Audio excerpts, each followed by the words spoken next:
It is now my great pleasure to introduce to you today's guest speaker, Reverend Nancy Berggren. Reverend Nancy is currently serving as the Assistant Minister at the Global Truth Center in North Hollywood. Prior to that, she served as the Senior Minister for Spiritual Living in Fallbrook for 10 years, and we are so delighted to have her here. Please join me in welcoming our guest.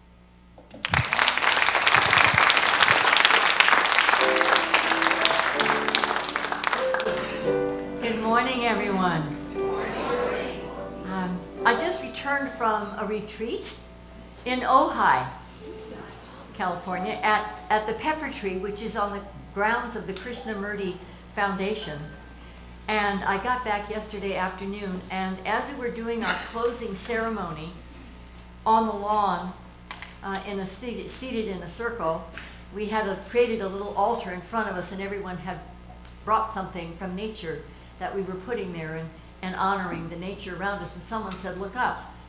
And we looked up, and there was this giant condor floating right directly over our circle. And it was like, and you know about big birds like that, if you've ever seen like videos of them, they look like they're not moving. This teeny little feathers in their tail might twitch, this much, that much, but basically they just soar. They let the winds lift them, and they rest on the wind, on the power of the wind, and they soar. They soar higher than the mountaintop. We were surrounded by mountains on all sides, and yet they soar effortlessly above everything below with such grace and ease. It was so amazing to see that and to be a part of it, to be there as a conclusion to our time together. It was just so powerful. So that's the title of my talk, Claim Your Power. So he was like saying, yoo-hoo, here I am, I'm power, be like me, soar, soar. So have you ever had a challenge answering the question, what is it that you teach? I mean, science of mind, what is that? It's like, sounds like, I don't know, or you believe, what do you teach? What do you teach? And because we don't teach you what to say. We teach you how to think, but not what to think. So we don't have pat answers that just spurt out when somebody asks us that question. We have to kind of internalize it, and everyone has their own response to that. So Reverend Dr. James Mellon, who is the founder of the Center, Global Truth Center in North Hollywood, where I'm an assistant minister, held one of our practitioner sessions for 2 hours. That's all we did for 2 hours, was to have this discussion about how do you answer that question.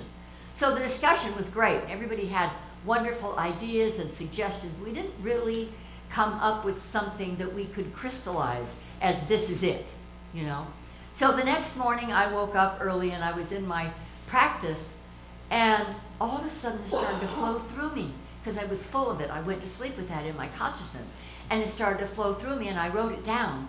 And I sent it to Reverend James at the time. Reverend, he's currently doctor. We're going to give him his doctorate at the end of, he'll be presented with it in December. Fabulous. Anyway, voila. So I sent it to him, and he said, this is it. This is what everybody collectively was saying we were trying to put together in one thing. This is it. So can I send it to them, and this will be it. So he sent it to them. I don't know if it's it for them, but it's it for me.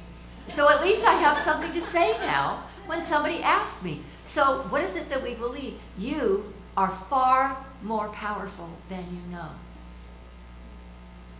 Science of Mind and Spirit teaches us how to tap into that power and use it to create the lives that we came here to live, the life that you dream of living. So they went, well, that's cool, but actually, how do you actually do that? Sounds good, but there's a how there. How do you do that? And I think the answer for me is that gradually over time we come to understand through our classes and teaching there's really only one power. Wherever we look, whatever's going on, whether it's in our business or on the freeway or in the news or in our family, in our home, in our bodies, what's going on in our minds, in our finances, in our health, in everything, everywhere, from the condor to the little bugs crawling on the ground. There's just one power, and it's called life. And it is all there is, literally all there is. And because we can see so much abundance and limitless in the universe, in the multiverse around us, it has to be limitless. And if it is all there is, it has to be in me. It has to be in you.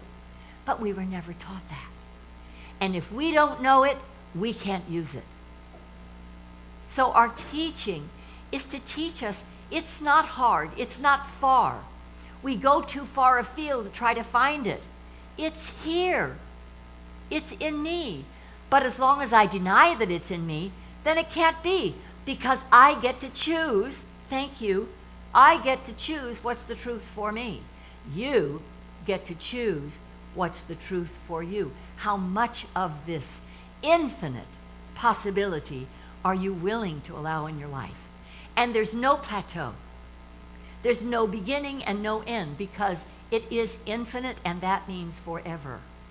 Before the earth was formed and after this earth is gone, it will still be expanding. The Big Bang hasn't stopped.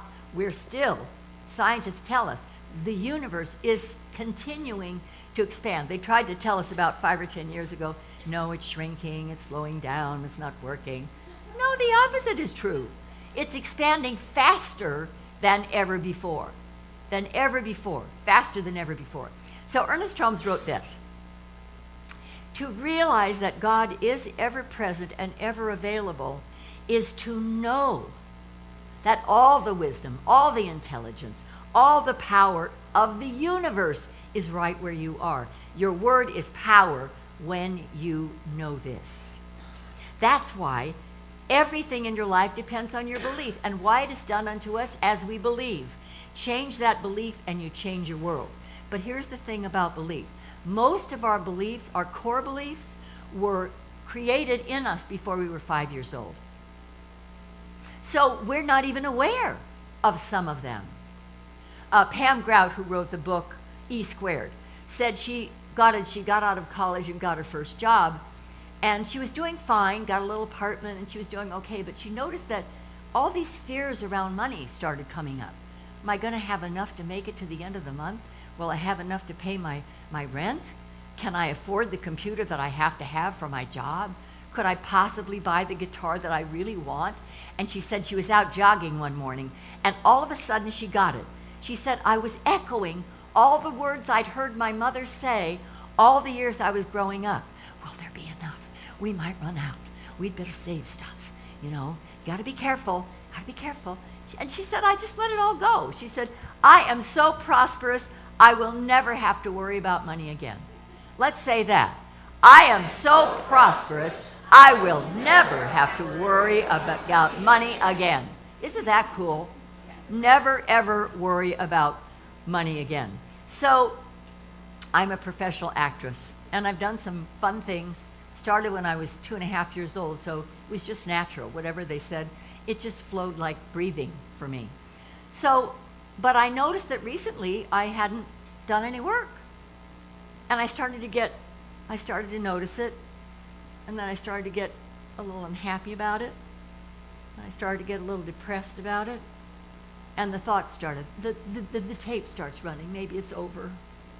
Might be over for you. I mean, you've been doing it since you were 2. Maybe it's over. Time to let it go. Time to quit. And I went, wait a minute. That energy can start going down that rat hole, and man, if we don't catch it, it just goes and goes and goes, and it's a really boring story. And I went, you know, if you want to have a different experience, you're going to have to start an energy moving up instead of down. So I looked at 2015. I'd done 5 or 6 jobs in 2015. I went, that's okay, that's pretty cool. Hadn't worked since like October, November of last year. It's a year. And I went, okay, so what was I doing then that I'm not doing now? And the very first thing I did was recommit myself to my spiritual practice. And what I found about that is that, for me, is that when life starts cooking and you're doing 5 jobs at the same time, and everybody's calling and the stuff's rolling in, you're going to the bank and it's all feeling good, and you have to fly here and they want you to show up for that, and you are doing it all and feel so good. You're really busy. you know. And so that you wake up one morning and it's really cold and it's cozy in my bed. I think I'll just sleep in this morning. Just today. I'll just sleep in today.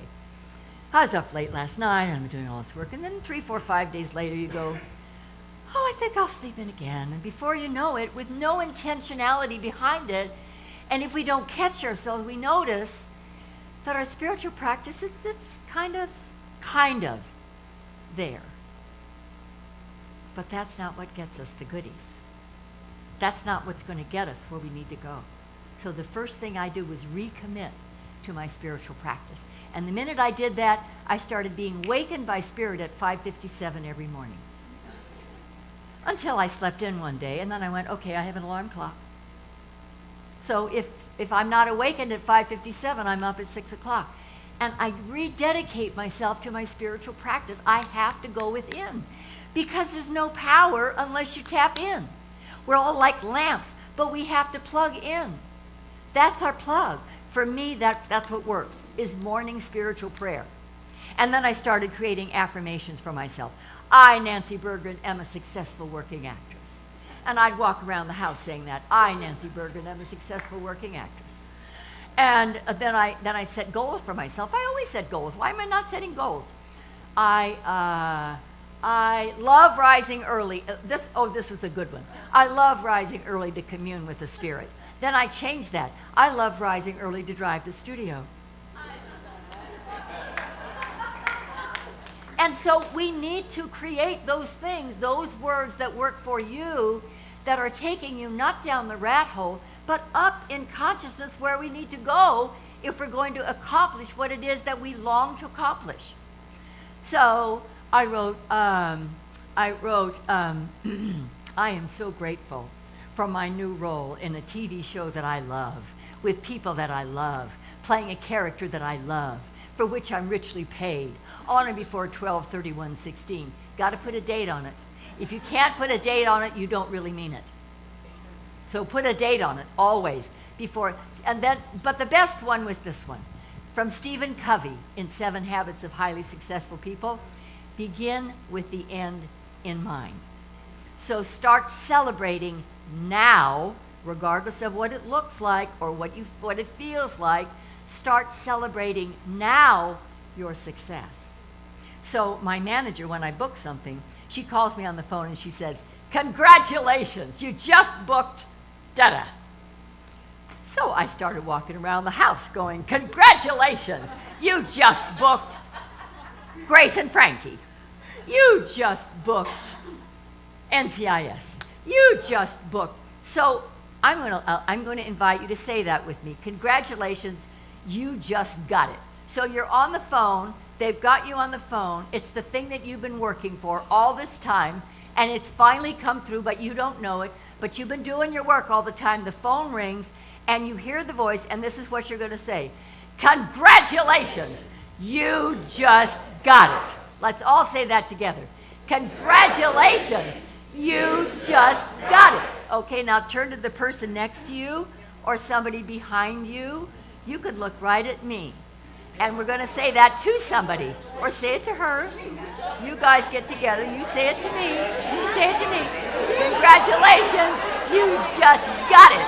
Woohoo! All right, congratulations, guys. You just got it. Woohoo! So what changed? It's like, were my agents sending me out more? Not really. Were my auditions that much better? I didn't think so. I thought I was doing good work. So what changed? What changed is me. Everything is energy. This is not solid matter. You are not a solid substance. You are in vibration, almost as fast as the speed of light, so fast that we can't see it. And the universe is energy. It's like a sending and receiving station, and all it's doing is receiving your energy and mirroring it back to you. So all the time that you're saying you don't have it, it's going, you're right, here's more of you don't have it. And you keep talking about it. So let's say you go to lunch with your BFF, and you're grousing again about they're doing it again. You know, I told you about they did it before, they're doing it again. I am doing everything in my power to make it right. But they are doing that thing again. And the universe goes, wow, this is what they must love because it's all they talk about all the time. So here's some more of that. And then here's some more of that. That's how, and you can't understand how it's happening again. That's how it's happening again. You're doing it again. I'm doing it again. So we have to catch ourselves. Catch ourselves. When I catch myself, I'm starting to catch myself. As I was riding back with my friend Esther. Hi, Esther. As I was riding back from Ojai with my friend Esther, a thought would start to come in my mind and I'd go, I don't need to say that. We start catching ourselves. First we catch ourselves after we've spoken it, and we go, that didn't feel so good. I didn't really need to say that. Then we start catching the thought before it comes out of our mouth. It doesn't add to anything. It's not positive. It's not encouraging. It's not life-giving. It's not positive. I don't need to say it. So we catch ourselves. And then I say, oops, there she goes again. Rather than beating myself up, which I spent the first 60 years of my life doing, now I just go, oops, there he goes again. Let's say that. Oops, there she goes again. And then you forgive yourself and move on. And don't hang on to it. Forgive yourself and just move on. Oh, so here's another one that I created up there. I love making lots of money doing what I love. I love making lots of money doing what I love. Let's say that one. I love making lots of money doing what I love. Why would we want to do anything else? Our musicians are doing what they love. If they can't play like that if they're not loving what they love, what they're loving, if they're not doing what they love. When we're doing what we love, it's not work. The hours go by and we don't even know it. We're so caught up in the moment that we love what we're doing. So pretend you're a detective with CSI and you're going undercover, but you're wired. And you're going to go undercover, but you're wired. And you're going to catch them saying stuff that they're not going to say in public. And then you're going to catch them by it. Well, you know what? You're wired right now. Every thought that's going through our mind, every word that comes out of our mouth, every heartbeat, every step, every action, every reaction is all being recorded and becomes the life that we're living. If you want to know what you're thinking, they say if you want to know what you've been thinking, look at your life. And I know for you, as I know for me, that they talk about the four corners of the table. My three corners are always hot. You know, I've always got those. Whatever the three corners that are working right now, there's always one that's just a little wobbly. Whether it's relationship or whether it's finances or whether it's the body, it's doing its thing or whatever it is, there's always something that's calling me to give it a little more attention. To ask, what are you trying to, what is it that I need to know here? What are you trying to communicate to me now?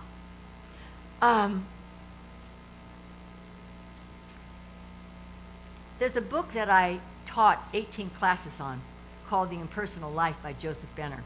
He wrote it in 1916, so it's 100 years old. Amazing. It's had 55 reprintings. It was written by a Lutheran minister who published it anonymously. And it is so earth-shaking to me today.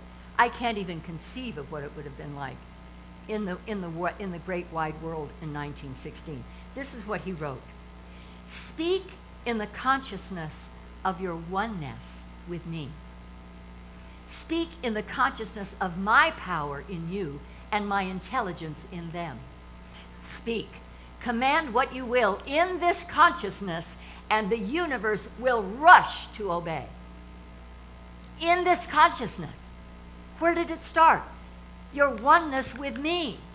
Your power is in your oneness with me. When we think we're doing it, when I get in my head and think I'm doing it, I usually fall flat on my face at some point.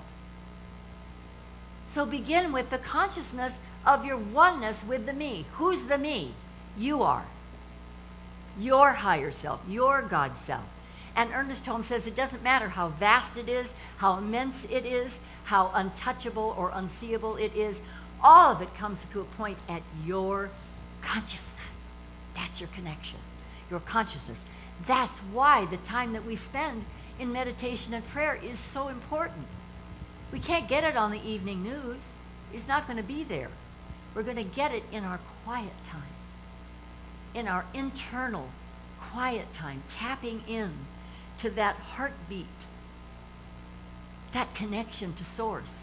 And Source, is anybody here alive today? I only saw 2 hands over here and 4 over there. See, Source is life. L-I-F-E with a big capital L. The Source is life. And if you are alive, you are being sourced. But how much of this life source are you going to allow to express through your life? Because the infinite needs, at this point on this planet, needs a physical instrument through which to express more love, more beauty, more grace, more harmony, more abundance, more creativity in the world. That's you. And you, and me, and you, and you, and you. It's each one of us. And the fabulous thing is that the one is the multiplicity, and the multiplicity is the one. It's all the same thing. And that everywhere we go, we see that face of God. Absolutely. We see the face of God. So my husband had worked for a company for about 15 years, I suppose, and he'd grown it tremendously. He was probably about 58, maybe 60. And no, I think a little before 60. And they sold the company and hired what he called a 27-year-old bean counter from the UK. And he fired him. And he was not happy. He was pretty upset. So he called our practitioner. And she said, great. Now you can get something even better. He didn't like that at all. And she said, and here's another thing. You'd better start blessing that person right now, unless you plan on being unemployed for a very long time. She said, even if you have to do it through clenched teeth, God bless you, you son of God. And he did it. And he did it. Within that week, he was hired by another company. He worked for them for a year. And then the day they let him go, the first company called him and said, would you consider coming back at more money and a higher position? And by the way, we'll reinstate your pension for that year because we don't want you to lose that after all that you've done for our company. So here's the secret. Anyone in your life that feels less than loving or a situation, send them a blessing. Every time they come into your mind again, oh, that thing, that person, that event, that condition, that whatever, send them another blessing. If you commit to doing, and do it like this. I'm going to use the IRS. We're going to bless the IRS today. What would you like to bless the IRS with today? Anybody? What? What word, what God, what attribute, what? Passion? Compassion. Okay, so it goes like this. God, what was that? What was the other one? Prosperity. Okay, so it goes like this. God bless the IRS. Say that. God bless the IRS. God bless them with compassion and, what was the other one? Prosperity. God bless them with compassion and prosperity. So it can be simple. God bless them with peace and love. God bless them with grace. God bless them with understanding. God bless them with forgiveness. So every time it comes to your mind, do it again. And again, and again, and again. And the first day you'll drive yourself crazy. But the next day will be less, and then less, and then less. And then whoever this individual is, they'll call you on the phone one day and they'll say, hey, you know, I've been thinking about, would you like to get together for coffee? There's just some stuff I'd just like to clear up with you. Would that be okay with you? And you're going like, wait, what happened? What happened is you shifted. And when you shift, the universe shifts. It can't shift over there until you shift in here. Because that's how it works, and that's the secret. Take that blessing with you. Honestly, you can overcome any adversary by sending them love. This is another thing that he wrote in the impersonal life. When you have felt me within, we all have, haven't we? When you have felt me within, when you have tasted of my power, known the ecstasy of my all-embracing love, no disease can touch, No circumstance can weaken. No enemy can conquer. For now you know that I am within. And ever hereafter you will turn within to me and trust in me, allowing me to manifest my will in you, through you, for you, and as you. That's what it is. That's the knowing. Taste that power. Feel that all-embracing love. Know it's for you. It's for you. The whole universe is waiting to rush to obey when you remember in that consciousness. Your word has power when you know it. So catch yourself in negative talk. And don't beat yourself. Just go, oops, there she goes again. Oops. Begin with use your affirmations.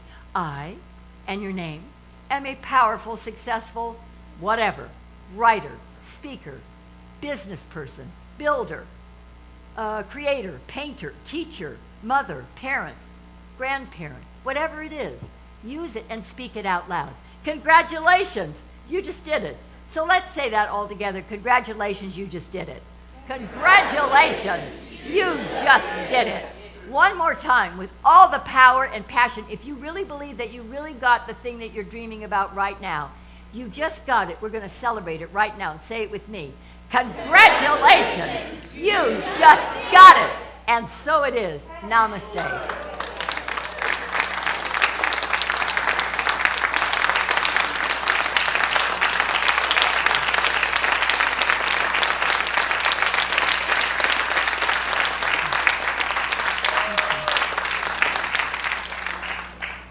And in the consciousness of this oneness, in the ecstasy of the moment, this breath, this heartbeat, this step, this word, this thought, we know that we are that one.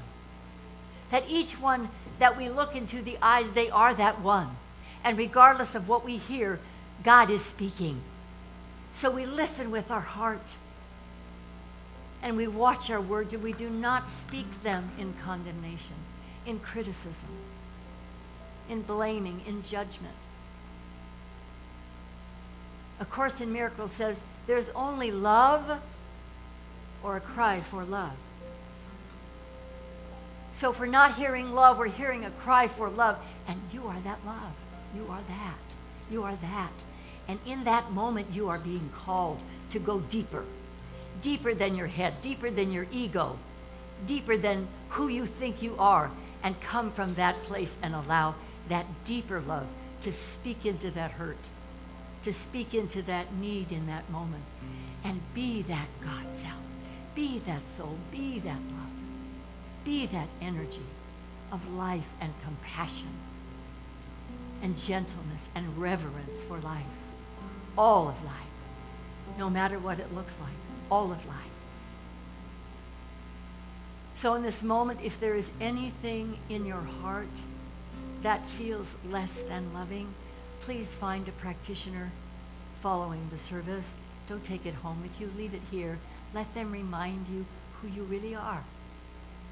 You really are this essence. You really are this love. You really are this light. That's who you are. Shine. And with gratitude and joy, I release this word. I let it be. And so it is. Amen.